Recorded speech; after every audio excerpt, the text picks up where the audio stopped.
What's up, everyone? Back for another beer review, and today is day 6 of the 8th annual 10 Days of Pumpkin here on the channel. And today I'm doing a side-by-side review of 2 beers from the Saint Louis Brewery, aka Schlafly, and they're headquartered in St. Louis, Missouri, and I have their Pumpkin Ale and their Vanilla Pumpkin Ale, both of which are the 2022 release. So their Pumpkin Ale is an ale brewed with pumpkin and with spices added, while the vanilla variant is essentially this beer with the addition of vanilla extract. They both come in at 8% alcohol by volume, 16 IBUs at the time of review. I don't know exactly how old either of these bottles are because I cannot find a bottle on date. There's a code at the bottom and the front on the actual bottle itself and not the label. Very hard to read. Can't really tell what it says, but I'm going to assume these are relatively fresh, probably within 3 months old, maybe a bit fresher than that. We should be fine regardless. Is it pumpkin beer? Maybe some of the spices will have fallen off. We will see. That's why we're doing the review. Now, I'm super stoked to do this review for a couple reasons. Number one, I have had this beer before, so full disclosure, and I actually reviewed it. I think it was back in 2018 for the, I think it was the first annual 10 Days of Pumpkin. At that point, I didn't know I was going to do this every year, so we'll just say it's the first annual 10 Days of Pumpkin. So in the top right-hand corner, I will post a link to the review. I actually reviewed it with a very good friend of mine, Todd, who is now a beer tuber. Back then he wasn't, now he is. He does some reviews with his wife, Shannon. If I remember, I'll post a link in the description box to their channel. Todd and Shannon are some of my favorite people in the world. Absolutely fantastic human beings. And they are now beer tubers. Well, occasional beer tubers. They don't post a ton, but when they do, I enjoy watching their reviews. So anyway, Todd and I reviewed it. And at that point, I have never had Schlafly's Pumpkin Ale. And it is widely regarded as one of the better pumpkin ales out there. If you ask, people who've had it before, they definitely place it in the upper echelon. For myself personally, I did a pumpkin beer tier list back in late 2022, and this was actually in the A tier for me. It didn't get quite to the S tier.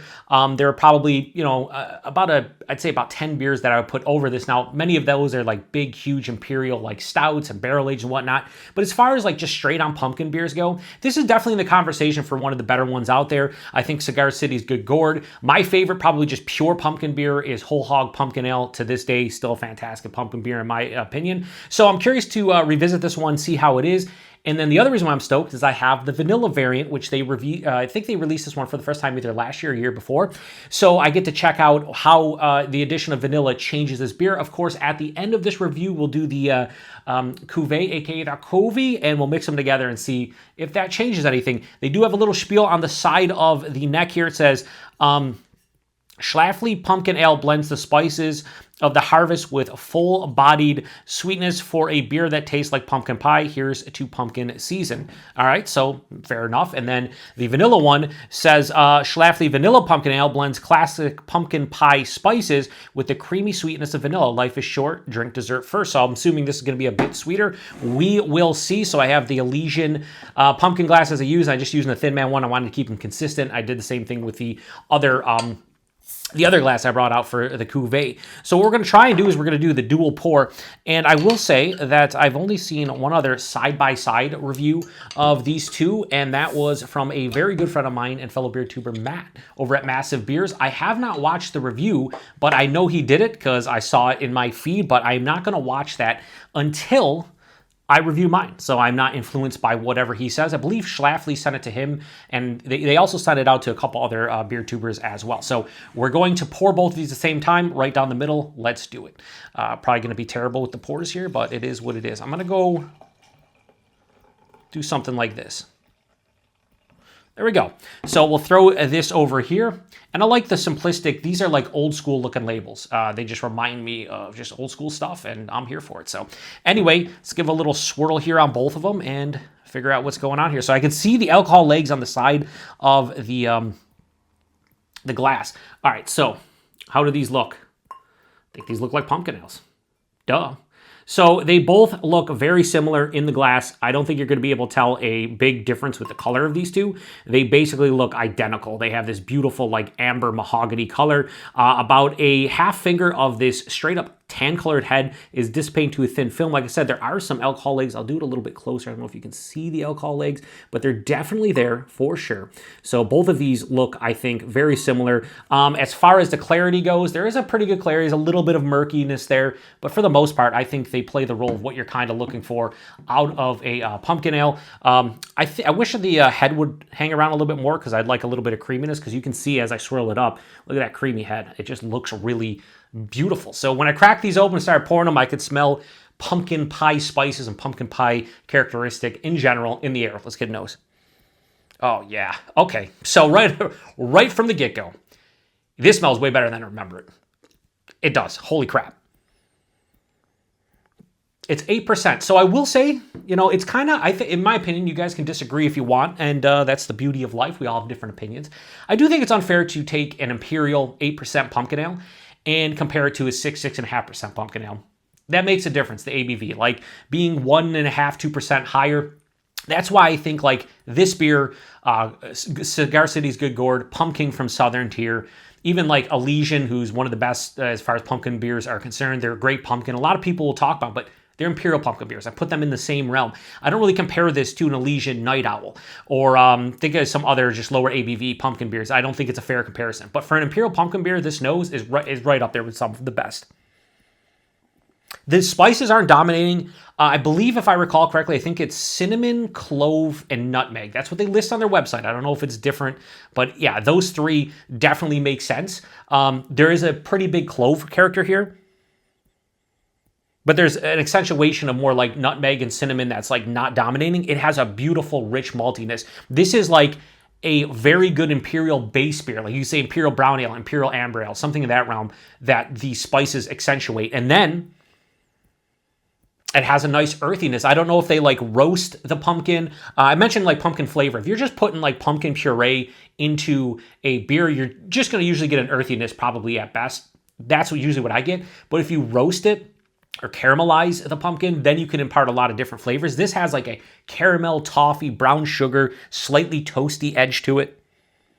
And this already has some vanilla, so I'm curious to see what the vanilla one's going to have to offer. This smells to me like pumpkin pie filling. So everything you get in the filling. There's not a huge like crusty, pie note or like graham cracker or anything. There's a little bit maybe.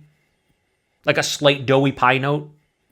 And a touch of vanilla. It doesn't necessarily remind me exactly of whipped cream, but you could say it. So this is kind of like a pumpkin pie in beer form, but I'd say it's more pumpkin pie filling than anything else. I can smell it's a bigger ABV beer, a little bit of like booziness in the nose.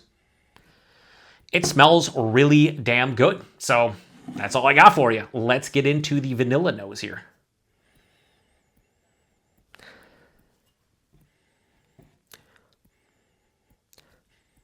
Okay, so what this has done with the vanilla, and I don't know if it's the vanilla itself or maybe just the beer. I feel like this is the base beer with just vanilla extract. This has dumbed down the spices in the nose. That big pop of clove and the accentuation of nutmeg and cinnamon is just a light, generic kind of spiciness. The vanilla is not, overly strong. It's not overt in the nose, but it has a little bit more of a vanilla kick. But for something called vanilla pumpkin ale, it doesn't have a big vanilla blast in the nose. But you still get that, robust, malt base. Again, toasty, caramel, toffee, brown sugar, maybe even a little bit of molasses. Touch of like dried dark fruit. As it's starting to open up, it's starting to get a little bit better in the nose. Very reminiscent of this. Yeah, I mean, that's the biggest difference is both of these smell very similar to one another, but the vanilla in here is a tad stronger, but it also kind of subdues and makes the spice character in this one, a little bit less substantial. So it depends. I would say off the nose, and we're going to see how the taste is, but off the nose, if you love the pumpkin pie spices, this would be more in your wheelhouse. If you want them a little bit more subtle with more of like the malt goodness and everything, this one with a little bit or a touch more of vanilla. Anyway, they both smell really good. They're making my mouth water, especially this one. That right now off of the nose, I would go with the base just because I like more of that spice character, but I can't sit here and disagree that both of them smell pretty damn good. So let's get into it. Cheers, everyone.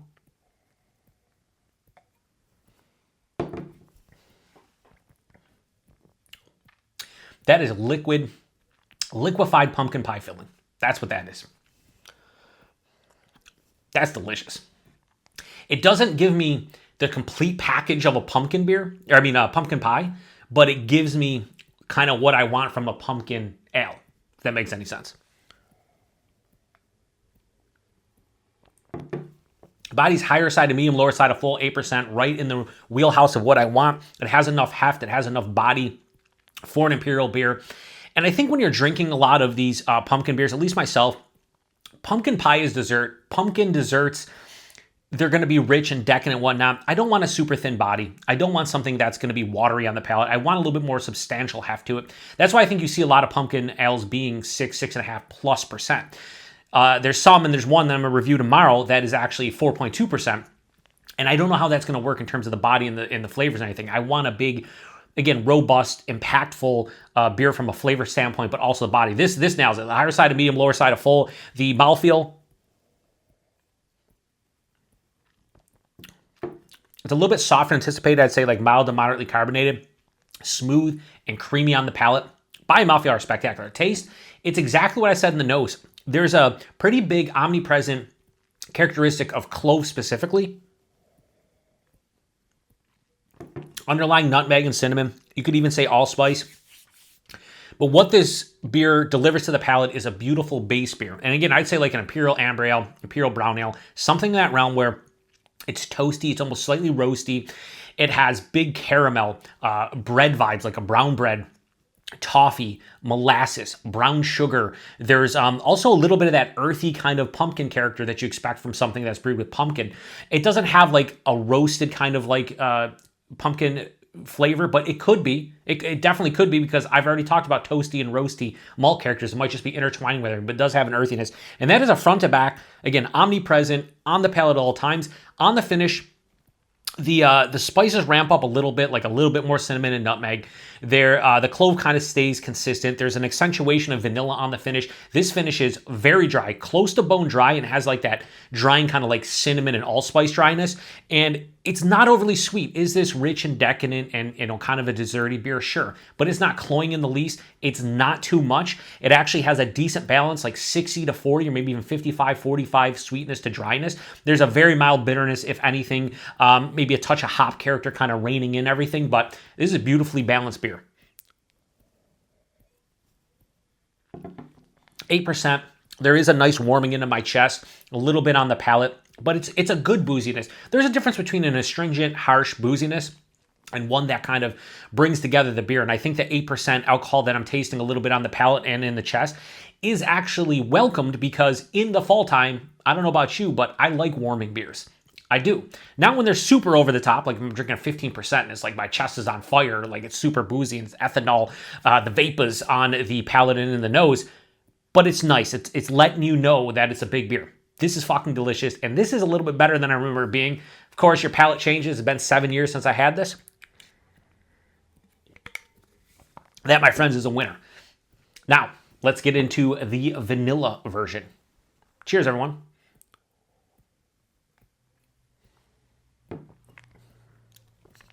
Oh, that's lovely, but different. Is it, though? This is also delicious. Holy crap. Schlafly's 2 for 2. They know what they're doing with pumpkin beers, pumpkin ales. I'm not going to rehash the body and the mouthfeel. Just let it be known it's the same as this. Higher side of medium, lower side of full. It is softer than anticipated, smooth and creamy. Pretty simple. Taste. Here's where this vanilla kind of comes in and actually does a pretty good job. This beer is not substantially different than the base. It totally isn't. But the vanilla character does enough to make it a different beer. That said, there isn't a ton. What the hell? I have a fuzz on my table. There isn't a huge vanilla character here. In fact, I would probably want a little bit more if you're calling it a vanilla pumpkin ale. There's enough for me to notice it, but not enough for, I think, somebody to drink these side by side like I'm doing and be like, oh, that's totally, just super intense and over the top vanilla. It's more of a slight, subtle and nuanced vanilla.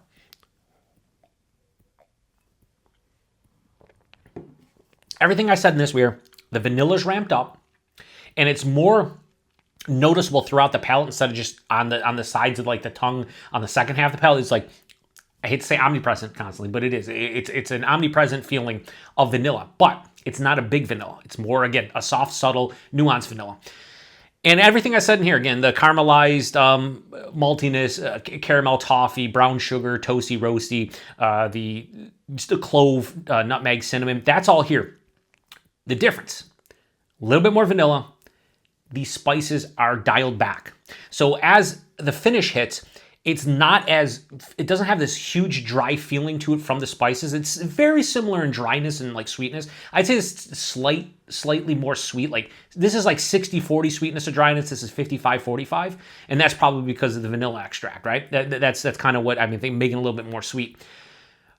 I guess these are a tale of two beers in which it depends on if you want a little bit of a vanilla pop and tone down the spices, or you want more of like a spice forward kind of pumpkin ale, because I think you get everything else with both of these beers. This just has a slight difference because of the vanilla.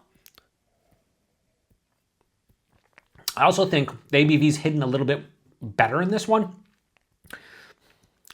Man, they're both fucking delicious. Like I'm struggling to tell you which one that I prefer right now.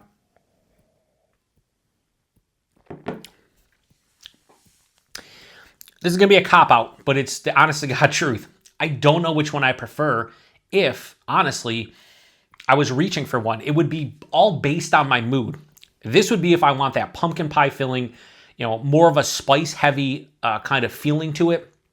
And this is if I want slightly more desserty with more of like a pumpkin pie filling with a dollop of whipped cream. That would be like kind of where I'd go.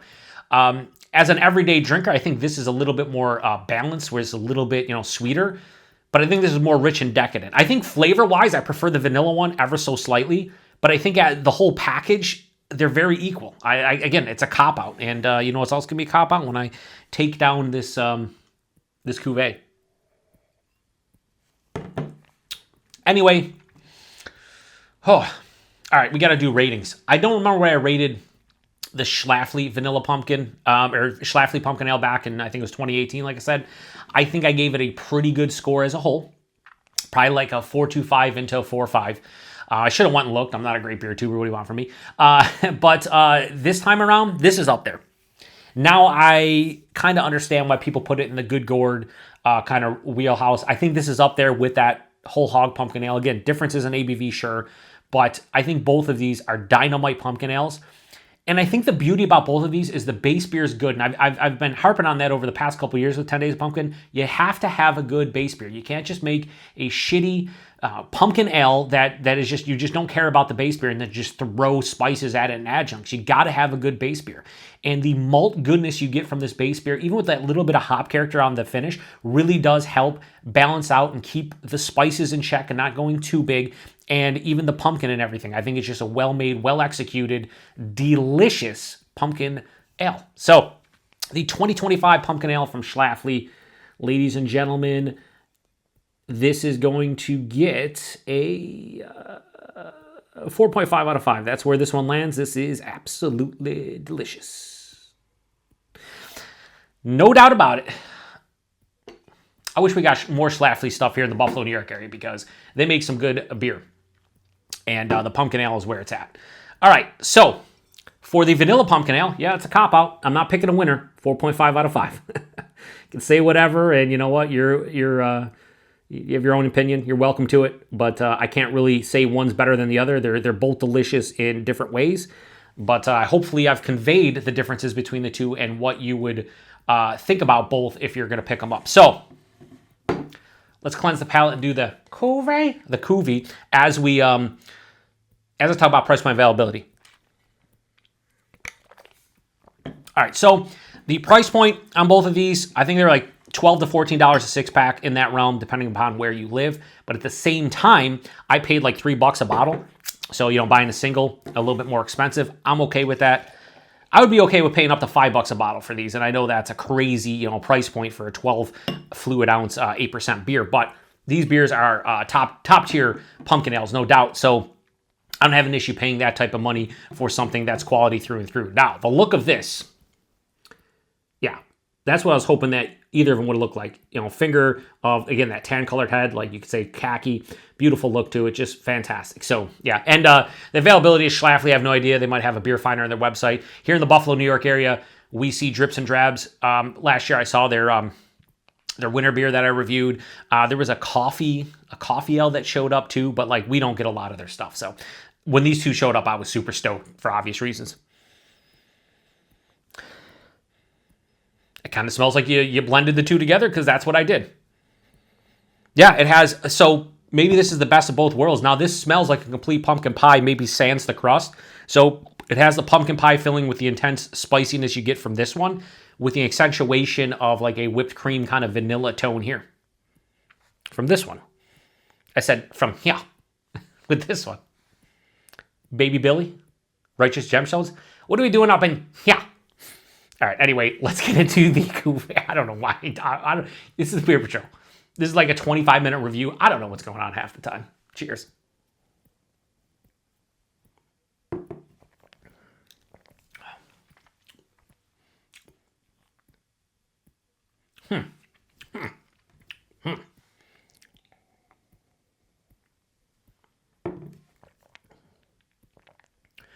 We've been on a roll with the cuvées. I think that streak has come to an end. Not that this is bad. There's something weird happening here, which I don't understand how this is happening by just blending the two together. One more sip and I'll try to explain it. So you get all that malty goodness, but what happens is about halfway to 2/3 way through the palate, the vanilla ramps up, but so do the spices. And this is, combining these two somehow seems drier than either of these beers on their own. It has a substantial dryness, and it's like that cinnamon kind of allspice, big, like almost tannic dryness. Like almost like an oak tannin dryness. There's obviously not aged in barrels or anything. It's a little bit too dry and astringent for me from that specific characteristic. It's still good because the flavors are fantastic. Body and mouthfeel are awesome. But it loses a little bit of its luster from either of these on their own. Still like a 4.2, 4.25, but these are 4.5s on their own, so do not do the cuvee. Luckily, I have probably like 3-4 ounces of each, so I can drink them separately. I'm not going to be upset that I'm drinking the rest of this how it is, but it's something I wouldn't recommend. I realized that I brought another glass and didn't even use it, and I just poured them. Whatever, who the fuck cares? Anyway, I'm going to shut this one down. I guess, in closing, neither of these beers are the winner. It's a tie, 4.5 out of 5. This is if you want more pumpkin pie filling with a little bit more intensity of the spices. This is a little bit more vanilla, a little sweeter, a little more rich and decadent, but the spices get kind of like put to the wayside. So again, it's a tale of two different beers, but it's not substantially different. I could recommend both. If I had to drink one like all the time, sessionable, this. If I wanted like one and done, probably the vanilla one. But they're both good beers. Maybe you disagree with me, maybe you agree with me, whatever the case, please post in the comment section. Let me know if you've had either of these beers and what you think about them. I'm really happy I did this. I'm super happy both of these beers showed up locally here in the Buffalo, New York area, because I was kind of worried that I wasn't going to be able to do this, but I'm very happy that I did. And like I said, Schlafly, I gave it a little bit lower score last time, and I would put this in S tier now for me. Like, this is an S tier pumpkin ale, no questions about it. I don't know, 7 years ago what was going on in my palate. Maybe this wasn't there's enough sweetness to it or something, because my palate's changed a lot in 7 years. One of the changes, I like a little bit more dry beers, more balanced beers, and that's what this beer technically is. So I think my appreciation for this beer specifically is way more now than it was 7 years ago, and I'm happy to say that back then it changed, didn't stay the same. So if you haven't had either of these beers before, check them out, seek them out if you can get your hands on them. I do want to check one thing out. Is there a bottled on date anywhere else that I can find?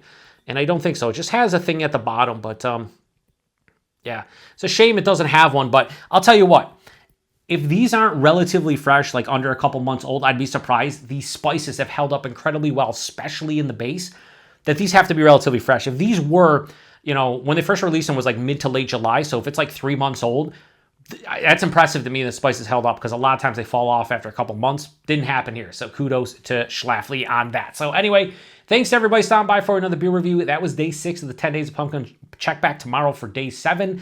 Oh yeah, 8% for these, like I said, in the nose and in the through the palate into the chest. These are boozy. The vanilla is a little less boozy, but they're definitely it lets you know that it's a bigger beer. It's an 8% beer, right? It does, but in a good way. And like I said, it's not astringent. It's not, super, like detriment to the drinking experience, but it lets you know it does have some booze in it. And if you are kind of sensitive to that or you don't like that, then you probably should stay away from this one, but it's not over the top. Just want to leave you with that. Anyway, appreciate it. To the next one. Cheers. And let me just say, this is why I love the 10 Days of Pumpkin. Doing side-by-sides like this, drinking 2 pumpkin beers, a little bit different, substantially different, not really, but still fun. Anyway, cheers.